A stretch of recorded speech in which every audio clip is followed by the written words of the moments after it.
যেমন সেতু সংস্কার নির্ধারিত সময়ের আগে শেষ লগ্নে কাজ, অথচ নির্মাণ সংস্থা নীরবতায় বাড়ছে প্রশ্ন ও সন্দেহ।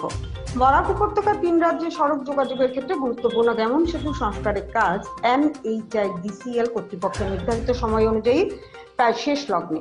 20 জুলাই সেতু দিয়ে যান চলাচল খুলে দেওয়ার কথা, কিন্তু সংস্কার কাজের অগ্রগতি নিয়ে অফিসিয়াল কোনো স্টেটমেন্ট পাওয়া যায়নি। কাজের গুণগত মান, কাজের তথ্য ফলক, কাজের স্থায়িত্ব এ নিয়ে কোনো তথ্যই প্রকাশ্যে আসছে না। বলা যায় এ নিয়ে মুখ খুলতে রাজি নন নির্মাণ কর্তৃপক্ষ। কিন্তু কেন? সেতুর কাজকর্ম প্রত্যক্ষ করার ক্ষেত্রে বারবারই ভিন্ন ভিন্ন অজুহাত দেখানো হয়, ফলে সন্দেহ বাড়ছে, বই কমছে না।